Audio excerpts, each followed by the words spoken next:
ces castels. J'aime les filles de ces régimes.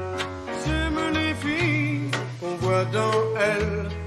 J'aime les filles des magazines. Oui, c'est vrai que Grégoire aime les filles, mais enfin là, particulièrement, il aime surtout Marseille. Là, ce soir, hier soir plutôt, les Marseillais étaient contents. Ils se sont trouvés un nouveau chouchou. Alors, c'est les qualifications pour les barrages de la Ligue Europa. Il y avait deux clubs français sur les pelouses, Bordeaux et Marseille. C'est bien passé pour les deux clubs. On va commencer par les Marseillais. Regardez, pour ce troisième tour préliminaire de la Ligue Europa, les Marseillais accueillaient les Belges d'Ostende. Et pour son premier match au stade Vélodrome, Valère Germain, ancien monégasque, ouvre le score dès la deuxième minute. À la demi-heure de jeu, Germain, encore lui, voit son tir repoussé, mais Sanson, qui a bien suivi, place une reprise du pied gauche. Deuxième but marseillais qui mène 2-1 à la pause. Et en deuxième période, Valère Germain, l'attaquant de 27 ans, s'offre encore deux buts. Et c'est la Saint-Germain, là. Saint-Germain, exactement. Bon, on va pas leur faire la blague. Il y en a sur le plateau, là, ça plairait pas trop quand on parle de l'OM. L'OM qui s'impose donc 4-2 et qui prend une option pour la qualification pour les barrages. Match retour en Belgique. Ce sera jeudi prochain. De son côté, Bordeaux a été accroché par les Hongrois de Vidéoton. À domicile, les Girondins se sont imposés 2-1. Et Youssoun Sankaré a signé un doublé. Les Bordelais prennent eux aussi une option sur la qualification pour les barrages en Ligue Europa. Ils seront eux aussi en match retour jeudi prochain. On connaît les adversaires des Françaises dimanche en quart de finale de l'Euro féminin qui se passe aux Pays-Bas. Les Anglaises, ici en blanc, qui ont battu les Portugaises 2-1. Et l'Angleterre qui a enregistré sa troisième victoire en 3 matchs dans cette compétition. Et l'Espagne est également qualifiée malgré une défaite 1-0 face à l'Écosse.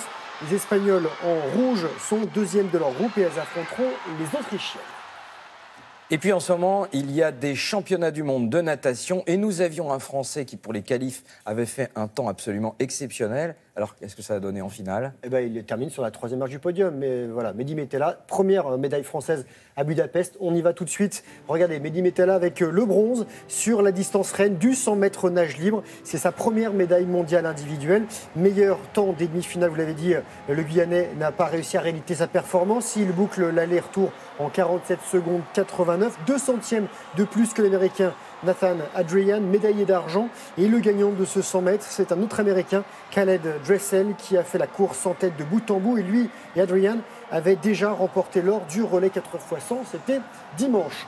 Charlotte Bonnet, elle ne sera pas aujourd'hui au départ de la finale du 100 mètres féminin. La nageuse niçoise ne s'est pas qualifiée. Elle signe le 10e temps des demi-finales. Le meilleur temps a été réalisé par la Suédoise Sarah Sjöström, 52 secondes 69, qui est devenue dimanche la première femme sous les 52 secondes sur 100 mètres. C'était lors du relais. Un petit mot de tennis, ça se passe du côté de Hambourg en Allemagne. Gilles Simon, 39e mondial, vainqueur ici en 2011, a tout tenté pendant 3 sets face à l'Allemand Kohlschreiber, 58e du classement. En un peu plus de 2 heures, le Niçois s'incline quand même en 3 manches, 6-3, 3-6, 6-2. En quart de finale, Kohlschreiber sera opposé à l'Argentin kicker, tombeur lui aussi d'un Français, Benoît Paire. Voilà pour le tennis.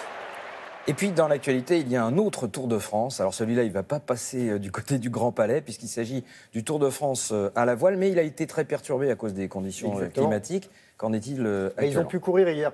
C'était l'avant-dernière étape. La dernière étape, ce sera ce week-end à Nice. C'était à Marseille. À Marseille, où ça s'est plutôt bien passé hier. Après, vous l'avez dit, donc une journée perturbée. C'était mercredi à cause du Mistral. C'est la 8e étape. Et la première manche avait été annulée. Là, les 29 équipages se sont affrontés lors de régades en stade nautique. Béja Florcelling, vainqueur du jour. Fondation FDJ des pieds et des mains, 3e de cette finale, reste en tête du classement général. Et les Diam 24, ce sont ces petits catamarans. Ils ont rendez-vous à Nice aujourd'hui pour un raid côtier. Samedi, ce sera la super finale et dimanche, une régate d'exhibition.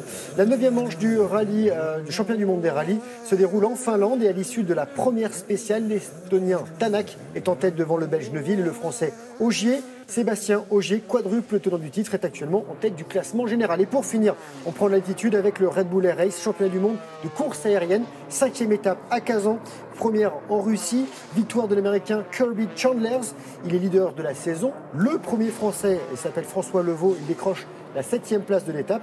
Et il y avait aussi la Challenger Class, c'est l'antichambre en fait de l'élite. Baptiste Vigne, français, décroche la 2e place et Mélanie Hassels, elle, termine 4e. C'est la seule femme de cette compétition. Ils vont à plus de 370 km/h. Les pylônes font 25 mètres de haut et ils se prennent 10 G dans les virages. Il faut avoir le cœur bien accroché, Thomas. En fait, on dirait une course de drone, mais en vrai. Oui, c'est vrai. C'est extraordinaire. Et ils sont dans le drone. Ils sont dans le drone, exactement. Eh bien, tout de suite, merci beaucoup, Grégoire.